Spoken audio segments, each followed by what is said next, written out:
আমরা কোথাও ঘুরতে যাই বিনোদনের জন্য, পরিবারের সবাইকে সময় দেওয়ার জন্য, কিছুটা সময় আনন্দে কাটানোর জন্য। কিন্তু একই পরিবারের 7টা মানুষ আজকে কতটা বিপদে পড়ে গেছে। তাহলে এই বর্ষার দিনে কোথাও ঘুরতেও যাওয়া অনেক রিস্ক।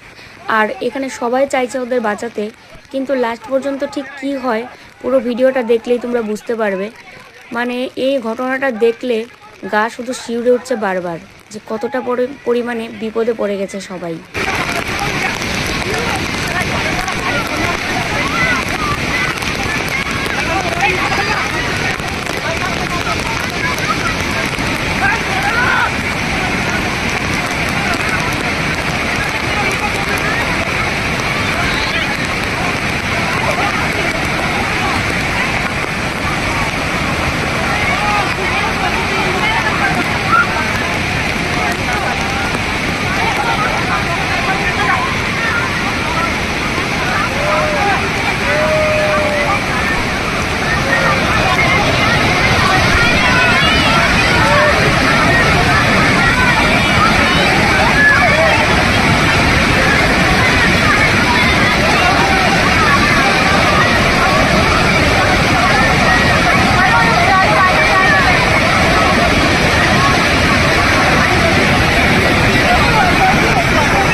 হঠাৎ করে এরকম বান চলে আসবে পরিবারের কেউই কিন্তু জানতো না। সবাই সবার মতো ঘুরছিল ফিরছিল, কিন্তু হঠাৎ করে এত বিপদ। পাহাড়ি জায়গাগুলো না ঠিক এরকম হয়। পাহাড়ের খাদে যদি একবার পড়ে যাওয়া যায় তাহলে কি অবস্থা হতে পারে এদের দেখে কিন্তু শেখা উচিত। তবে এই মুহূর্তগুলো ভাবলেই আমার যেন কীরকম একদম বারবার গা কেঁপে উঠছে, যে সেই সিচুয়েশনে যদি আমরা থাকতাম তাহলে কি পরিস্থিতি হতো আজকে। চোখের সামনে দেখতে পাচ্ছে যে এত বিপদ, হয়তো বাঁচবো না। দেখো কুলের মধ্যে একটা ছোট্ট বাচ্চা আছে, তারপরে সাথেও আরও বাচ্চা রয়েছে। একটা শুধুমাত্র পুরুষ মানুষ, দুটো পুরুষ মানুষ, সাথে মহিলা কতগুলো মানুষ। আর একদম মাঝ বরাবর দাঁড়িয়ে আছে, যে দেখো কোলের মধ্যে একটা ছোট্ট বাচ্চা। মানে এগুলো দেখলে এত খারাপ লাগছে যে আমরা যদি সেই সময় থাকতাম তাহলে কি পরিস্থিতি হতো। আর একেবারে মাঝখানে দাঁড়িয়েছিল জলের ব্যাগ, মানে সময় যত যাচ্ছে বাড়ছিল, সময় যত যাচ্ছে তত বাড়ছিল। মানে এই যে জলের ব্যাগটা, এটা কিন্তু একটা নদী।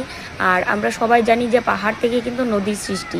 তাহলে এটা আস্তে আস্তে আরও কিন্তু বাড়তে থাকবে এই জলের ব্যাগটা, কারণ প্রচুর বৃষ্টি হওয়ার কারণে পাহাড়ে ঠিক এইভাবে কিন্তু ঢল নামে, এবং সেটাই কিন্তু আস্তে আস্তে নদীতে চলে আসে, এবং নদীর জল কিন্তু এত বাড়তে থাকে।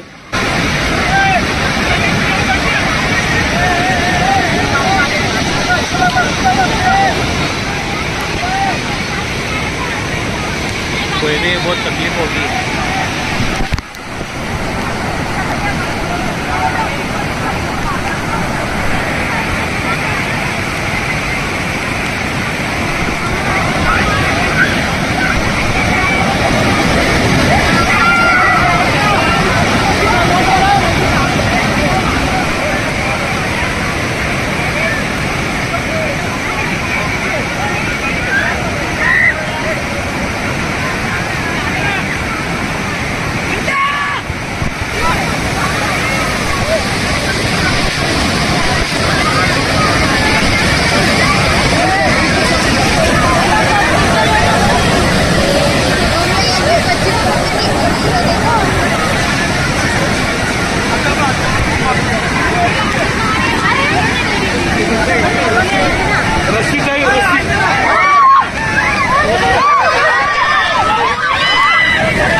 ভেসে গেল পরিবারের 7-7টা মানুষ চোখের সামনে। কারো কিছু করার আর কিন্তু ক্ষমতা থাকলো না। প্রকৃতির কাছে মানুষ কতটা অসহায়, তাই না বন্ধুরা?